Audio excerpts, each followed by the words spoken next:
Kolbu kita adalah sesuatu yang sangat luhur sekali. Di sini cuma satu halaman lebih dikit. Kalau sempat kita terusin ke bab berikata tafakkara yatafakkaru tafakkuran. Udah jadi bahasa Indonesia bertafakkur. Udah sering nyebut kata tafakkur? Apa artinya?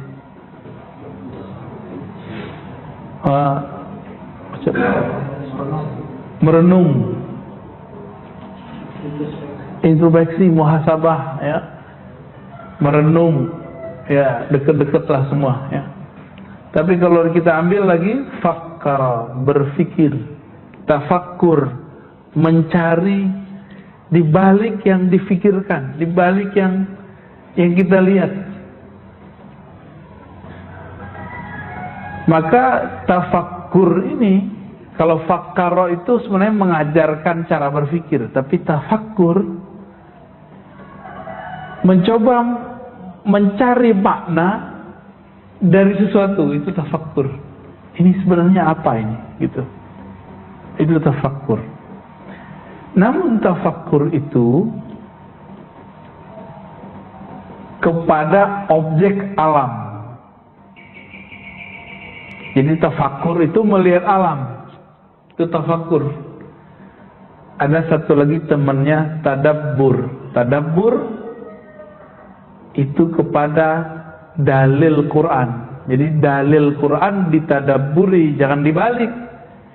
Taufik keliru, ya, jangan kebalik-balik, jangan munqalib, jangan maqlub. Afala yatadabbaruna al-Quran. Jelas di Quran bahwa tadabbur pasangannya Quran.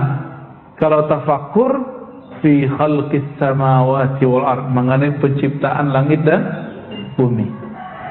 Quran itu ngomongin langit bumi juga, tapi jika dibolak-balik itu beda. Ini mohon maaf kepada orang yang selama ini menganggap terjemahan Quran itu Quran. Hei, sadar. Quran itu satu hurufnya bisa dimaknai. Maka terjemahan yang antum baca dari terjemahan Kementerian Agama kah, atau terjemahan dari siapa, itu baru satu makna daripada ayat. Jadi jangan kemudian kalau udah baca terjemahan udah ngerti Quran, belum. Kalau begitu, kenapa Nabi mengatakan baca kulhu sama dengan sepertiga Quran? Itu kenapa, Pak? Kita kalau ulik-ulik terus kalimat kulhu Allah, kulhu Allah, nggak ada habisnya. Setahun kita ngaji kulhu Allah nggak selesai, Pak. Sampai mati nggak selesai itu kulhu Allah ahad. Ngaji huwa Allah ahad, nggak selesai. Saya jamin, huwa aja udah lama tuh. Tahu dia, bagaimana dia, siapa dia, apa sifat dia, apa yang mustahil bagi dia. Allah, alif lam lam ha, kok bisa disebut begitu?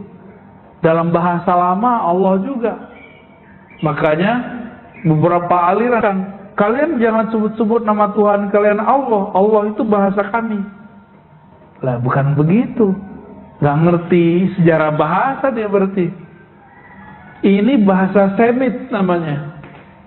Quran itu bahasa Arab. Bahasanya Yesus itu Suryaniyah dan Ibraniyah, dua dia, ngomong bahasanya dua. Bahkan disebutkan juga bahasa ketiga, Aramiyah. Bahasa Aram itu cuma dipakai sekarang 3 kampung di Syam, di Suriah. 3 kampung doang, itu bahasa tua itu. Sayyidina Adam itu berbicara pakai bahasa apa? Suryaniyah.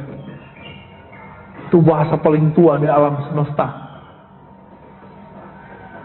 Itu bahasa paling tua tuh, Suryaniyah. Tapi sebelum itu kan sudah ada iblis. Pakai bahasa apa iblis? Bingung kan? Ya. Itu mereka nyebut dia Allah, itu Allah, Pak, dari dulu. Tapi dengan dialek yang beda. Elohim, Maka kita kalau doa Allahumma, benar ya? Allahumma bahasa sono Pak, bahasa Ibrani, Aramaik, Suri, mereka ngomong begitu. Kalau kita dengar cerita kepergian Yesus, apa kata Yesus? El lima sabaqtani, Nabi Isa. El itu Allah, Allah gitu. Elohim sama, sumbernya sama kok. Jadi nggak usah sok-sok maling merasa ini nama tuh. Emang namanya begitu. Huwa, Yahweh, sama dia itu. Kalau bahasa kita beliau, pangeran. Orang Sunda nyebut Tuhan pangeran bukan? Gusti Allah, Gusti Allah. Jadi orang nyebut Allah itu gak salah Pak, sebenarnya dialek dia aja begitu. Di kampung saya nyebut Tuan Allah. Datang saya ke orang Jawa nyebutnya Gusti Allah. Sama gak? Huwa, dia. Itu dalam bahasa China, bahasa Prancis itu mirip, pakai D. Kalau kita terjemahkan dia gitu. Apa salah baca, silakan dibenerin sendiri yang ngerti bahasa Prancis, bahasa Tiongkok ya, bahasa Cina, Mandarin.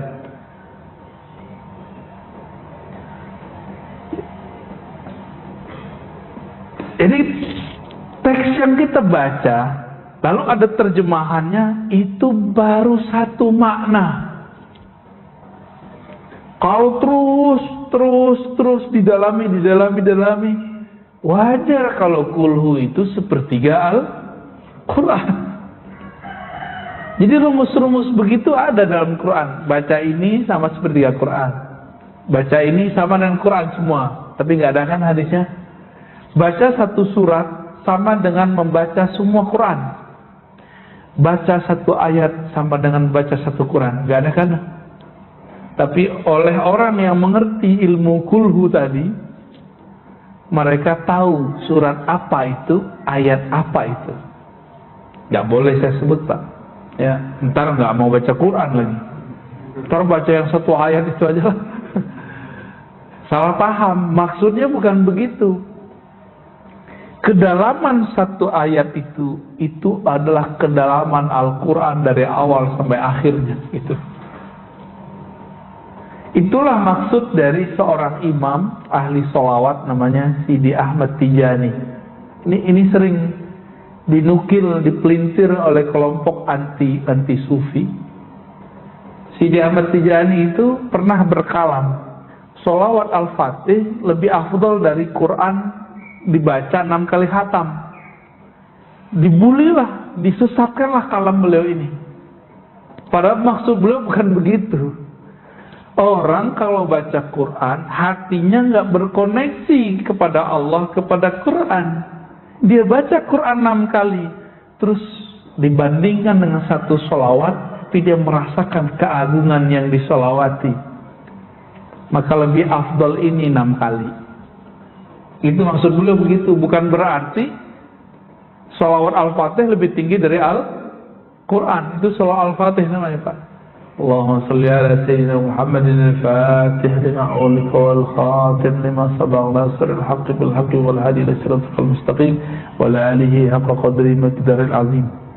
Itu sholawat ajib.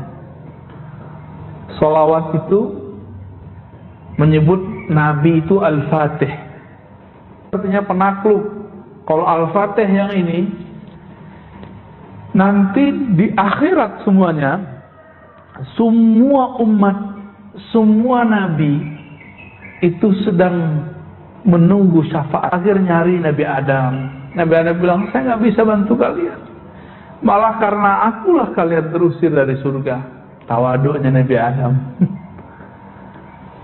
Datang ke Nabi Nuh. Nabi Nuh bilang, lah kalian datang kepadaku. Aku dulu nggak sabar mendoakan kehancuran umatku sendiri. Datanglah ke Ibrahim. Datang Nabi Ibrahim. Apa kata Nabi Ibrahim? Kalian datang kepadaku. Aku punya kesalahan 3. Pernah bohong. Tapi bohongnya Nabi Ibrahim dosa nggak? Enggak, beliau cuma merasa salah adab. Tapi itu enggak dosa. Malah wajib beliau begitu. Bohongnya itu wajib gitu. Kita tiap hari bohong ya. Tiap hari kita bohong, Pak. Datang nih Musa. Musa bilang, dulu saya pernah mukul orang, dibunuh, saya gak dikisos. Padahal umatku jika membunuh seseorang dikisos. Datang ke Nabi Isa nggak ngomong apa-apa. Datangnya Nabi Muhammad SAW. Maka Nabi mengatakan, hatta Ibrahim, dia butuh syafaatku. Akulah Al-Fatih, akulah sang pembuka. Maka sholawat itu kunci syafaat nanti di padang mahsyar. Itu maksud beliau, tapi disalahpahami orang. Karena teksnya kadang-kadang jatuh ke tangan orang yang tidak faham perkalian-perkalian di bab yang kita sebut tafakkur ini. Tafakkur dan tadabbur. Ya, jadi perkalian rahasianya itu ada pada bab tafakkur. Ya. Beliau Imam Muhammad bin Abi Bakar Razi yang wafat 660 Hijriah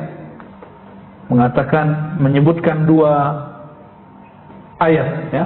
Ayat itu kita sudah biasa dengar. Surat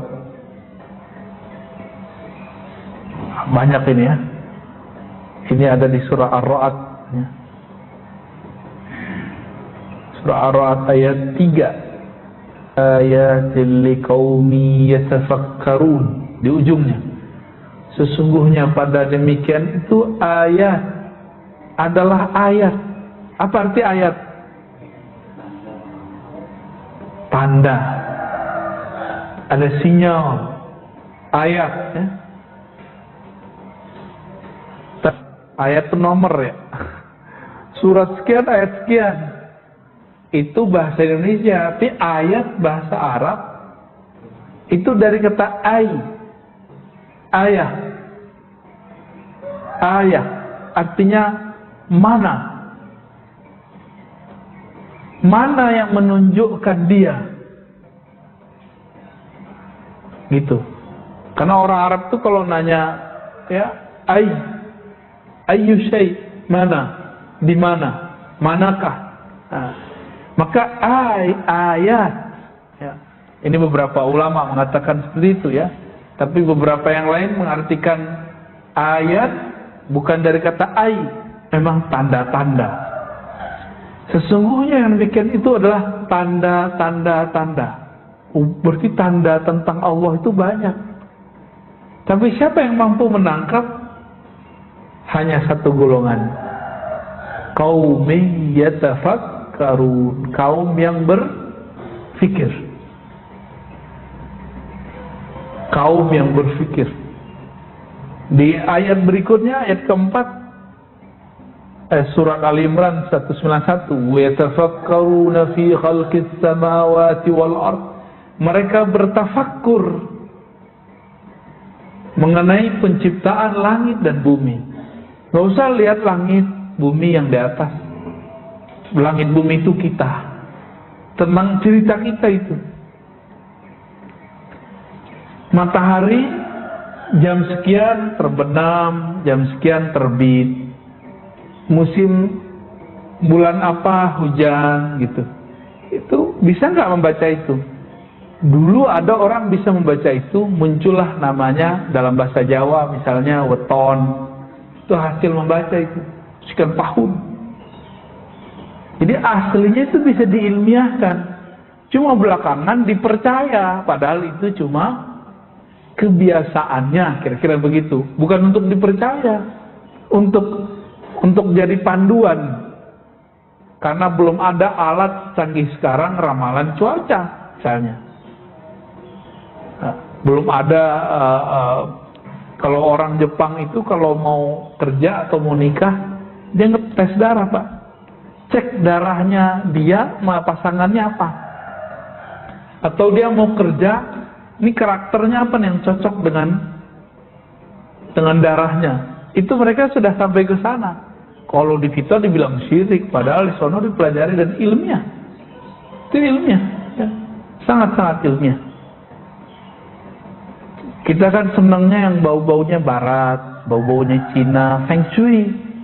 Feng Shui itu lebih khurafat seharusnya daripada weton, apalagi kalau Jawa tuh. Primbon. Itu sebenarnya hasil membaca. Jadi kalau orangnya bener cara bacaannya nggak bakal sirik, malah tambah waste dia membaca alam. Kalau orang-orang dulu itu betul-betul melihat. Jadi ada dulu nenek-nenek kita tuh nggak perlu pakai jam, dia cuma ngelihat bulan. Oh, jam sekian nih, ngelihat matahari. Makanya nenek-nenek kita dulu nggak perlu pakai kacamata, Pak. Kita sekarang udah rabun-rabun karena mereka memanjakan matanya ngelihat gunung, ngelihat tanpa radiasi. Kalau kita udah kena radiasi handphone, Pak. Saya pernah pakai kacamata, Pak. Alhamdulillah hilang waktu ngajar di Istiqlal. Nggak balik-balik, ya udah saya pikir, udahlah mungkin ini akhir aku pakai kacamata. Nggak pakai lagi sampai sekarang. Tapi kita barengi, nyetir, ngeliat yang jauh, baca, ngeliat yang dekat. Begitulah terus. Terus sesekali diistirahatkan. Kita sadar tapi mata dipejam, zikir. Wah, itu energinya dahsyat sekali. Sangat-sangat dahsyat. Pergerakan alam fisika, tapi juga perpolitikan. Bapak sudah lihat dulu Amerika meninggalkan Irak. Habis itu apa yang terjadi? Muncul ISIS. ISIS dapat senjata dari mana? Tiba-tiba pergi. Ternyata mereka membuat perang dingin, mengadu domba antara umat Islam Sunni Syiah. Syiah yang ada saat itu di Irak, Yazidiyah, yang ada di Suriah namanya Alwiyah atau Alawiyah, ya.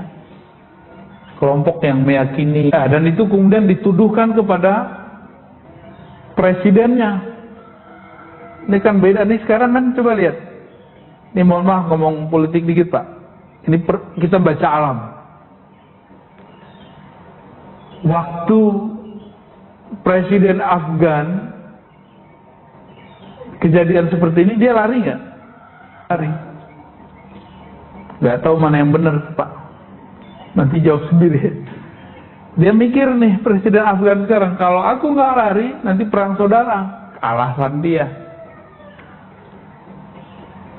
Kalau presiden Suriah, saya nggak ngelihat dia Sunni Syiah, Pak, karena istrinya seorang Sunni, menteri-menterinya seorang Sunni, dan dia sholat di belakang ulama yang Sunni, Ahlus Sunnah. Guru-guru saya juga tuh, yang jadi khotib di sana. Terus Syiahnya di mana? Kita juga bingung. Ya. Ini memang black campaign untuk menghancurkan. Ternyata Suriah dulu nggak mau dijadikan negaranya tempat melintas ini gas, apa namanya? Yang menghubungkan antara negara-negara Teluk dengan Turki. Itu versi guru saya, Pak Dr. Taufik Al-Buti. Anak dari syekh yang dibom oleh pemberontak di Suriah. Lagi ngajar tafsir begini nih, dibom. Gimana kita nggak emosi, Pak, ngeliatnya? Ya. Maka kita nggak mau itu terjadi di negeri ini. Kita nggak rela. Sedikit pun kita nggak rela. Ya. Kita nggak mau biarin itu. Tapi skenario sebelumnya apa? Amerika tiba-tiba pergi. Tahu-tahu ISIS ada senjata, ya. Ada senjata ini, senjata itu. Tiba-tiba muncul, datang pergerakan. Kapalnya mujahidin, dan itu banyak, lebih dari 10 pergerakan. Konyolnya, orang kita kirim dana yang dibantu bukan rakyatnya. Siapa yang dibantu? Ya, ini bukan kesalahan Ustadz di sini. Mereka nggak tahu medan juang di sono. Terkirim ke kelompok pemberontak. Untung dianggap sebagai suatu kealpaan. Kalau dianggap sebagai kesengajaan, bisa habis. Ustadz-ustadz kita yang mengumpulkan duit. Itu pemberontak bersembunyi di belakang masyarakat sipil. Coba saya ini presiden, Pak, caplok orang. Yang benar gimana? Saya bela atau saya kabur kayak Presiden Afgan? Yang bener loh ya. Yang patriot yang mana? Ini ada Pak Tentara nih. Gimana Pak Tentara? Bela. Kabur apa kita lawan? Ini secara akal ya tafakkarun. Kalau dia mikir, yang benar itu yang di Suriah itu. Cuma karena sudah dicuci otaknya, ini perang Sunni Syiah. Jadi kalau kita bela Bashar Assad, dikira kita pro Syiah. Loh dari mana kita pro Syiah? Kalau begitu guru saya orang Syiah dong. Dia ngajarin saya akidah Ahlussunnah, Pak. Syekh Taufik Al-Buti ngajarin saya akidah Ahlussunnah. Fikih Ahlussunnah, usul fikih Ahlussunnah. 2006, 2007, 2008 saya ngaji kepada beliau. Ayahnya nulis kitab semuanya Ahlussunnah. Syekh Muhammad Sa'i Ramadan Al-Buti. Ini kejadian lagi nih di Afgan nih. Jangan euforia dulu, jangan senang dulu. Ini kayaknya Islam mau bangkit, tunggu dulu Pak. Mana ada Amerika pergi dari suatu negara, ninggalin senjata, terus dia nggak punya misi. Nggak ada ceritanya. Jadi Bapak, tolong jangan euforia, ya. Mikir, ini ayatnya nyuruh mikir nih. Pola-pola ini kita harus baca. Tapi sayangnya, memori kita pada pendek-pendek semua. Terserah setelah ini Bapak sepakat dengan saya, nggak masalah. Tapi saya cuma ngajak berpikir. Kalau hasil pikiran kita nanti beda, nggak apa-apa toh. Oh nggak apa-apa Ustadz, saya beda sama Ustadz. Nggak apa-apa mas, saya juga nggak mengajarkan ini doktrin. Siapa tahu pembacaan berita Bapak beda sama saya. Tapi Bapak mikir-mikir dulu, Bapak dengar beritanya bahasa apa? Berapa bahasa yang diakses? Paling bahasa Indonesia, banter-banter bahasa Inggris, itu pun salah-salah dengernya. Saya mendengar setiap hari saya dengerin tiga bahasa. Arab, Inggris, Indonesia. Arab, Inggris, Indonesia. Kita plototin terus. Kagetnya apa Pak? Apa yang bikin saya kaget? Taliban itu tadinya kita anggap, oh jangan-jangan ini Panji Al-Mahdi nih. Bagaimana mungkin jadi Panji Al-Mahdi? Mereka ini dari suku Fustun. Fustun ini Israel yang hilang. Bapak nggak percaya? Silakan buka beritanya. Buka hasil penelitian dan penjelasan orang-orang Yahudi, orang-orang Israel. Oh, di situ yaudah kita tunggu aja dulu deh. Ya.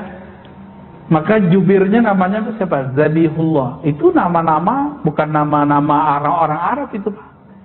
Bahasa Arab, Zabihullah. Yahudi, Israel. Zabih. Apa arti Zabihullah? Nabi yang disembelih Allah. Kalau versi Israel kan itu Ishak. Ya. Kalau kita kan nggak ada ngasih nama anak kita Zabihullah. Itu gaya-gaya bahasa sana itu sebelumnya. Sampai sekarang tradisi-tradisi itu masih ada di Pustun. Dulu kan kita sering dengar ya, Pustun gitu ya. Itu Pak mereka ini.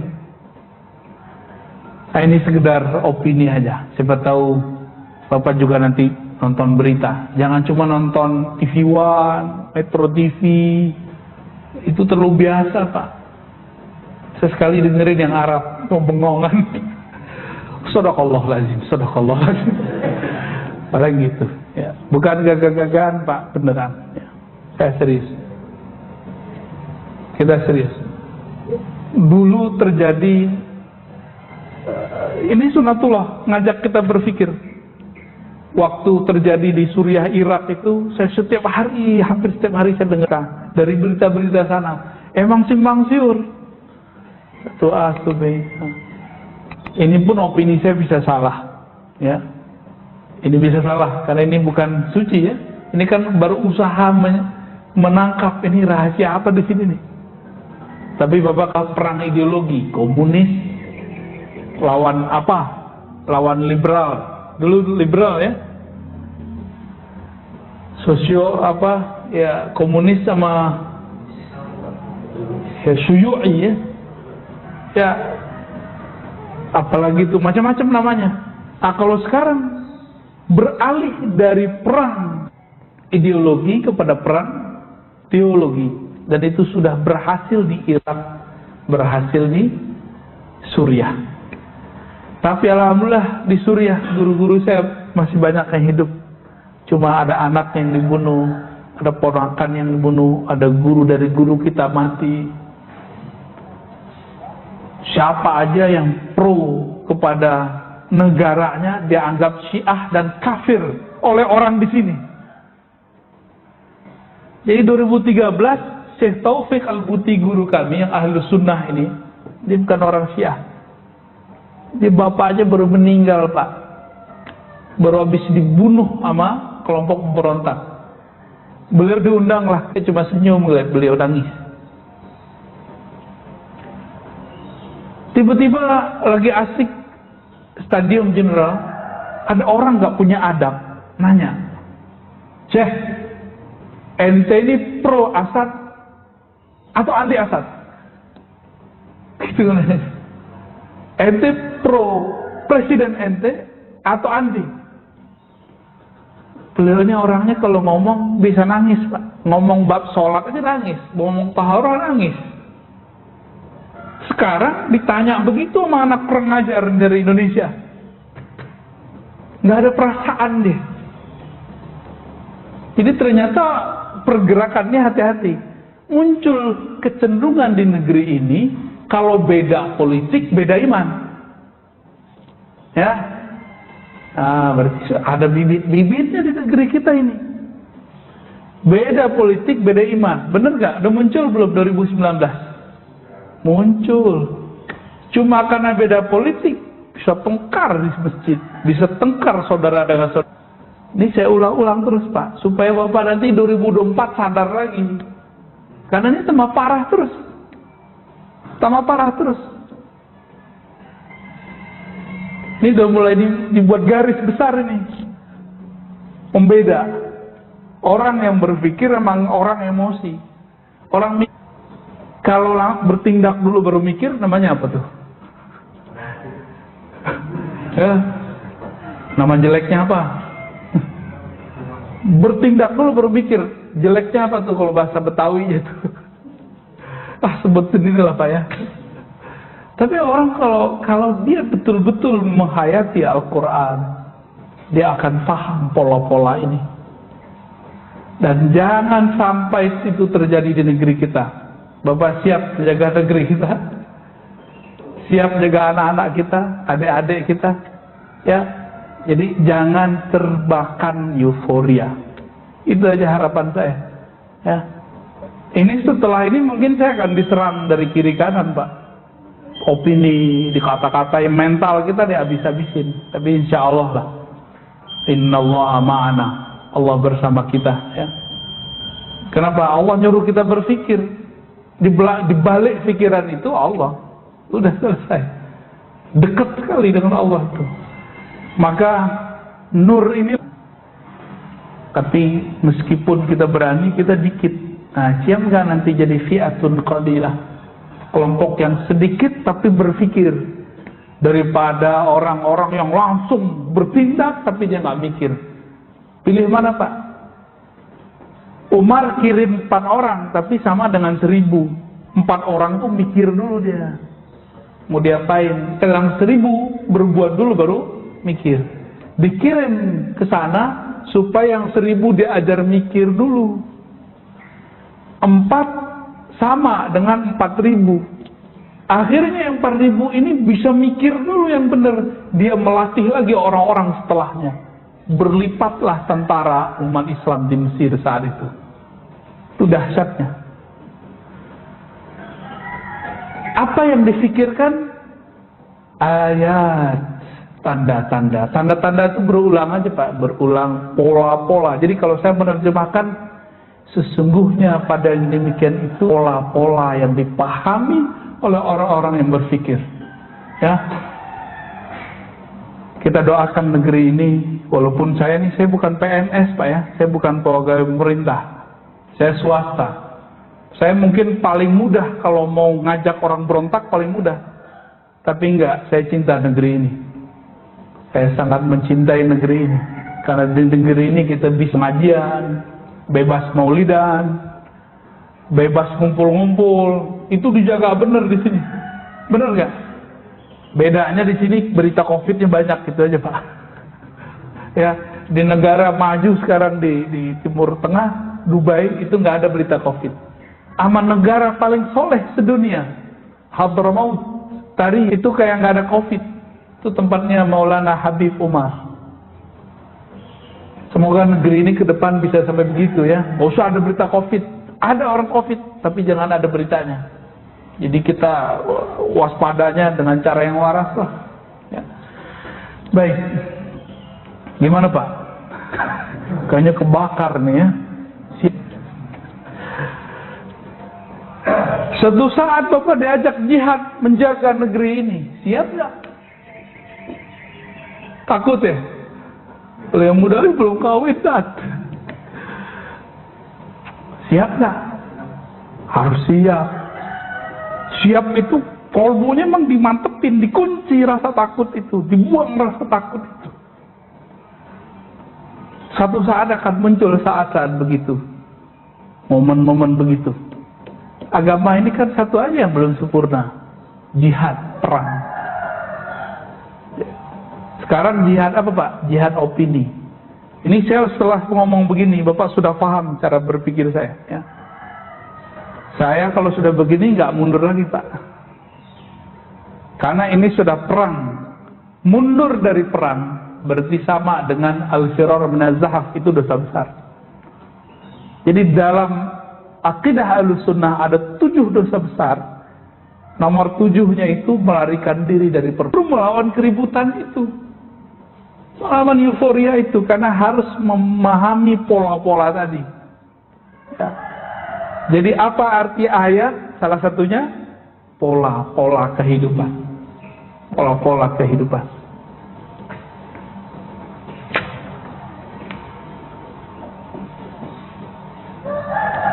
Maka dalam sebuah riwayat ya, riwayat ini dinukil oleh Imam Al-Faqihani, tapi sebenarnya ini kalam daripada Imam Sari Sakti. Sari Sakti ini Imam Salafus Saleh, hidup di abad ke-3 Hijriah, guru dari Imam Junaid. Saya sering nyebut, ini gurunya dia. Apa kata beliau? Cuma beberapa ulama mengatakan ini hadis. Yang benar ini bukan hadis ya.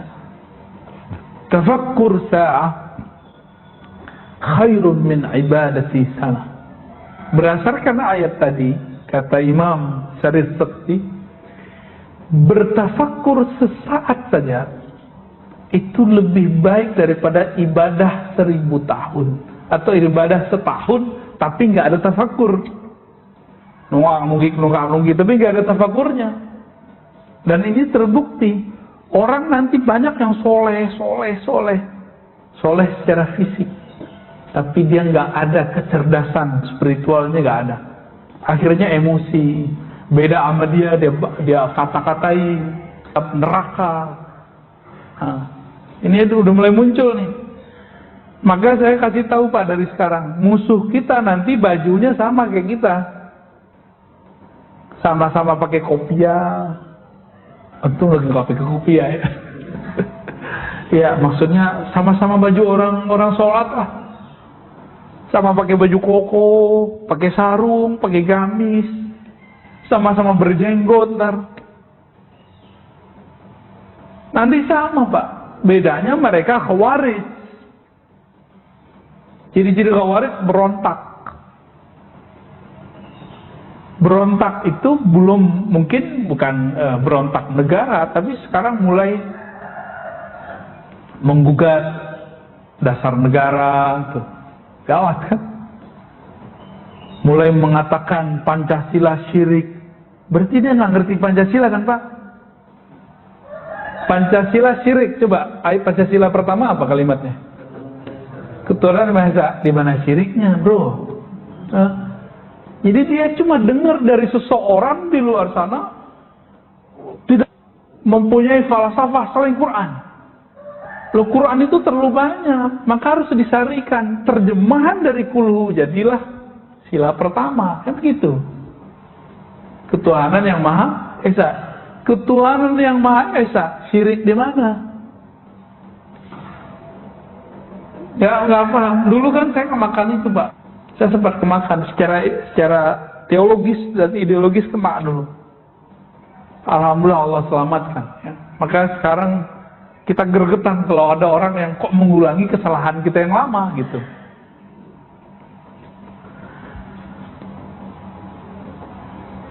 Orang kalau berpikirnya benar, maka ibadahnya walaupun sedikit itu lebih berefek daripada orang yang berpikir sedikit ibadahnya banyak. Nanti dia ngerasa sok suci dengan ibadah dia. Ya. Apa kata beliau? Fikrah pemikiran itu ada 5. Nah, 1, fikru fi ayatillah. Berpikir terhadap ayat-ayat Allah, pola-pola yang Allah sudah ciptakan di dunia. Polanya berulang lagi, Pak, berulang, kayak orang tawaf, berulang aja tuh, gak akan jauh beda, ya. Yatawalladu minhul ma'rifah, maka ini akan menumbuhkan ma'rifah, knowledge, pengetahuan. Jadi orang-orang yang mengerti kearifan lokal, dia tidak akan membuang yang disebut tadi weton, apa tadi? Tapi yang nggak ngerti, bilang syirik gitu, karena nggak ngerti. Padahal itu yang bikin ulama tuh. Yang bikin ulama itu, Pak.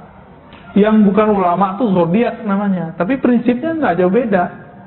Zodiak, tahu ya? Zodiak itu udah jauh lah ya, udah jauh deh.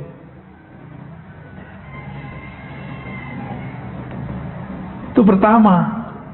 Jadi memikirkan pola-pola yang Allah sudah ciptakan di alam. Pola itu akan berulang ya. Yang kedua, wa fikru fi ni'amillahi wa minhu yatawallad minhul mahabbah. Memikirkan besar nilainya nikmat Allah Ta'ala, maka akan muncul dari fikir kepada nikmat, apa itu? Al-mahabbah, rasa cinta. Orang kalau udah cinta, dia mau berkorban. Kenapa kita nih kurang berkorban? Karena kita nggak sampai memikirkan nikmat Allah. Jadi suami istri kalau tengkar mulu, coba ingat-ingat kebaikan pasangannya. Nanti cinta muncul lagi tuh. Coba aja, Pak. Rasain sendiri ntar. Yang lagi cekcok ingat-ingat kebaikannya. Tapi kalau udah benci sih apa aja buruk jadinya. Ya, pasangan ngorok aja jadi masalah. Pasangan senyum, fikru fi wa'dillahi wa thawabih yatawallad minhu ruhbah. Tafakkur terhadap janji Allah. Janji apa nih? Janji reward, pahala-pahala, kebaikan-kebaikan akan memunculkan rohbah, semangat beramal. Maka dianjurkan kita membaca hadis-hadis mengenai keutamaan-keutamaan mengamalkan suatu. Baca ini dapat pahala ini, itu dianjurkan. Atau kita dengar testimoni. Jadi ini bahasa lainnya testimoni. Testimoni mengamalkan itu muncul semangat nanti. Ya. Wa fikru fi, sebaliknya memikirkan resiko akibat melakukan sesuatu. Dari sisi Allah pasti ya. Kita lihat kalau kita buat ini pasti begini. Beberapa waktu lalu kita ketemu dengan salah satu praktisi kayak magic atau apa gitu ya. Ternyata dia bukan orang musyrik, Pak. Dia cuma gaya aja kayak orang musyrik, kayak orang-orang kepercayaan. Kalau ngobrol sama dia ternyata ngomong Quran, hadis, Quran, Allah, tauhid, itu aja. Pantas dia kebal kayak Nabi Ibrahim. Ketemu sama dia, Terus dia cerita kepada kami, saya itu pernah, kalau Allah bilang, kamu jangan lakukan ini, saya itu penasaran, emang kalau kita lakukan akibatnya apa? Dia lakuin, Pak. Dia lakukan yang Allah larang di Quran itu, apa yang terjadi? Oh, rezekiku jadi seret gitu. Penyakitku jadi banyak. Maka dia berhenti juga penyakitnya, rezekinya lancar lagi. Nah, itu namanya testimoni. Ya. Nah, kita perlu mendengarkan orang-orang berbicara ini, ya, supaya apa? Muncul rahbah, rasa waspada, rasa takut kepada Allah Subhanahu wa taala.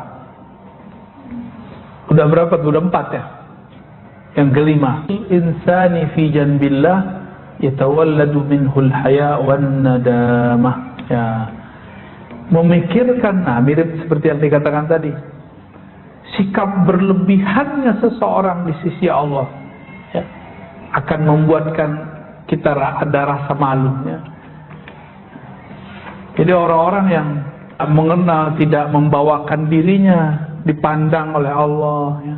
Kita kalau nggak merasa kita dilihat Allah, nggak muncul rasa malu. Jadi malu ini kapan muncul? Kalau kita merasa diperhatikan. Pernah nggak diperhatikan dulu oleh guru di sekolah? Malu nggak kemudian bertindak yang aneh-aneh? Nah, kira-kira begitu. Sekarang karyawan, pegawai dilihat pakai CCTV, malu nggak mereka melakukan hal-hal yang di luar tugasnya? Pasti malu. Ya. Wa'alam, ini bagian akhir. Ya. Anna tafakkura qa'idun lil insan ila al khair wa daliluhu idza kana tafakkuran sahihan maqsudan bihi al firar min al khalqi ila al haqq wa taftish an aqrabi turki al wusul ila Allah azza wa jalla. Tafakkur itu adalah guide-nya manusia. Jadi yang bimbing kita itu tafakkur kita, yang kemudian menggait kita kepada yang baik. Bahkan membawa manusia dari euforia bermakhluk, asik dengan makhluk, kemudian kita diangkat kepada Khalik, kepada Allah Subhanahu wa ta'ala. Nabi Muhammad sebelum diresmikan sebagai Rasul, beliau kan dah Nabi. Apa amalan beliau? Beliau sering merenung, kemudian beliau pergi ke Gua Hira, tahannus. Tahannus itu salah satu programnya tafakkur. 2, tafakkur tadabbur, tafakkur tadabbur. Beliau tafakkur. Maka Nabi itu di saking kerasnya, meskipun kerasnya arus kemusyrikan, orang tuh nyembah berhala. Tapi Nabi terbawa nggak? Nah, ini saya kasih tahu salah satu karakter orang yang tafakkur, dia tidak termakan oleh mainstream. Dia sendiri itu sudah cukup. Dia nggak perlu kata orang, dia nggak perlu menurut orang. Ini bukan orang kebablasan, terlalu kepedean, bukan. Dia sangat mengerti pola-pola Allah Subhanahu wa ta'ala. Makanya Nabi Ibrahim, karena tafakkurnya kuat, Allah sebut beliau ummah, satu umat. Jadi Nabi Ibrahim itu kualitasnya sama dengan satu umat. Wajar Allah kasih beliau hadiah anak, yaitu udah tua, beliau punya anak. Anaknya pertama siapa? Nabi Ismail, Nabi Ishak, Nabi. Bahkan ada anak-anaknya yang lainnya, Madian, sampai 6.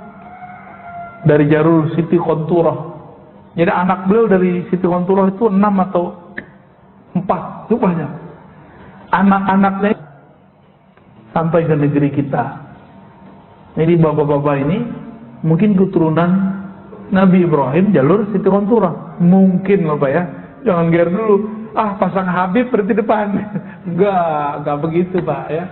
Kan mungkin. Kenapa? Kalau kita membaca teks. Tinggal dibuktikan pakai DNA apa nanti? Ya, bener nggak nih? Jadi antum benci sama Israel, misalnya nih, benci kepada Israel sebagai bangsa nggak boleh.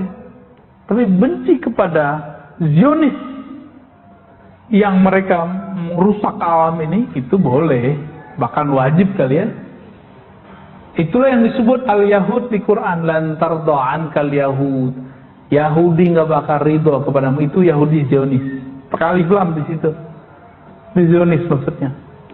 Tapi Yahudi yang lain itu nggak banyak yang masuk Islam. Nah, kita nggak tahu nih pergerakan yang sekarang tuh yang mana, ya. Wallahu a'lam bishawab. Maka Bapak firmankan Allah akan tafakur kita, insya Allah kita akan menjadi umat yang mandiri. Amin ya rabbal alamin, ya. Gimana Ustaz Harun? Antum udah ngantuk nih kayaknya. Aneh yang belum tidur, antum yang ngantuk. Kita baru turun dari kandang, bener Pak, melayang-melayang dong ntar di mobil. Pas bangun, cuma tidurnya dari mana tuh ya? Lah ini masjid apa ini? Kok bukan rumah gue nih? Perasaan kalau bangun itu depannya rumah, ini malah kok pagar. Ternyata rumah lah masjid. Alhamdulillahirabbil alamin. Gimana Ustaz? Udah.